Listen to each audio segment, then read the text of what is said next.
Ça bouge! Avec le relais.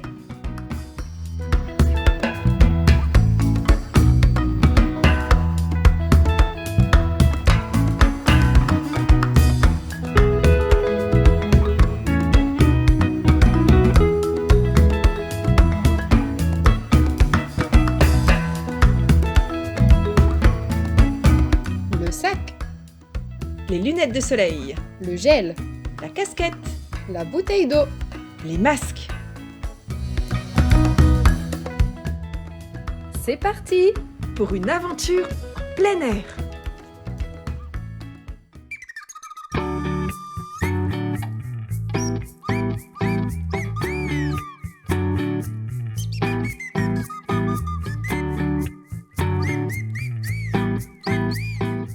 Bonjour à tous, alors aujourd'hui je vous présente Mina la fourmi, des classiques du Père Castor. La petite fourmi qu'on retrouve toujours au printemps dans le jardin, donc je vous encourage à chercher cette petite fourmi quand vous êtes dehors, quand vous promenez ou quand vous jouez dans le jardin. Un conte d'Anne-Marie Chapouton. Dans un coin de la fourmilière, Mina la petite fourmi pleure. Ce n'est pas une fourmi comme les autres, elle est née avec 5 pattes au lieu de 6. Personne ne sait pourquoi elle est née comme ça. Je ne suis pas comme les autres, je suis laide avec cette patte en moins, et tout le monde pense en me voyant, la pauvre petite. Au bout d'un moment, Mina sèche ses larmes et elle reprend un peu de courage. Oh, juste un tout petit peu, parce que ce n'est pas drôle de pleurer toute seule au fond d'une fourmilière quand on a une patte en moins. Mina descend à la salle des graines. Les ouvrières qui travaillent lui demandent « Qu'est-ce que tu veux, ma chérie ?» Mina répond fièrement « Travailler, vous aider, faire comme vous. » Ma pauvre petite, quelle idée! Tu ne ferais que nous gêner.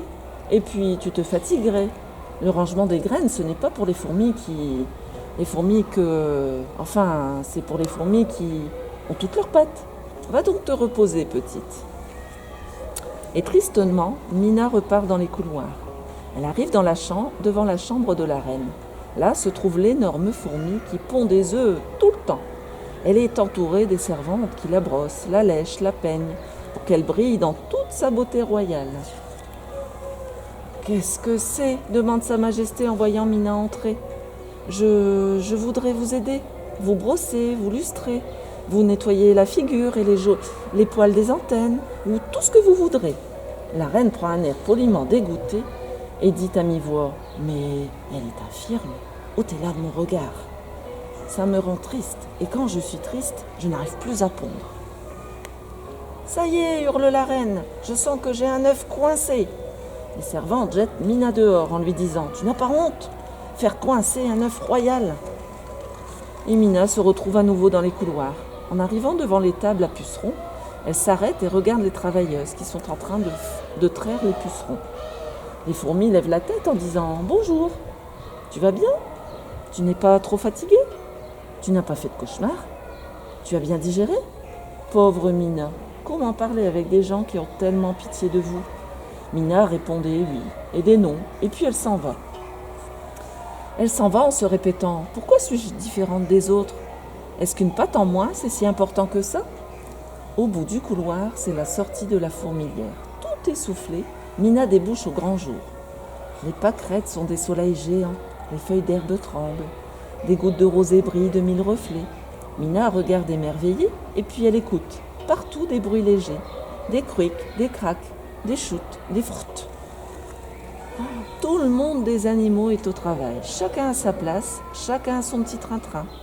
Alors Mina respire très très fort et elle dit « Non, ça ne se passera pas comme ça !» Et la voilà qui redescend dans la fourmilière. En passant devant la chambre royale, elle crie bien fort « Grosse madame la reine, ça m'est égal que vous n'aimiez pas me voir. Moi, je n'aime pas tellement vous voir non plus. »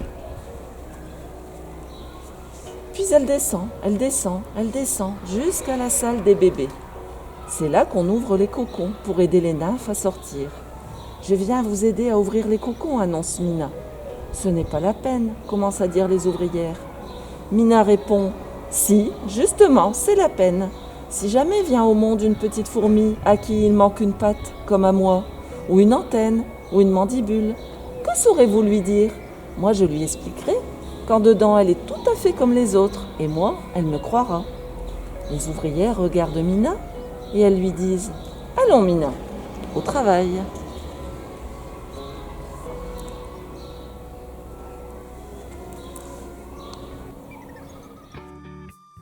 La médiathèque est ouverte le mardi, le mercredi, le vendredi et le samedi de 10h à midi, puis de 14h à 18h.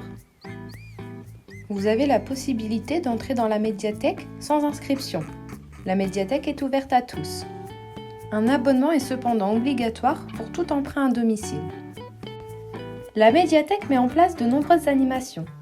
Des animations pour la jeunesse, pour les ados, mais aussi pour les adultes. La médiathèque participe au concours Tiolupio. La sélection de livres peut être lue aux familles sur réservation au jour suivant, mardi matin, mercredi après-midi et samedi après-midi. Pour toute information relative à la médiathèque d'Audruic, n'hésitez pas à les contacter. Marie-Laurence, Sylvie, Philippe et Enzo seront ravis de répondre à vos demandes.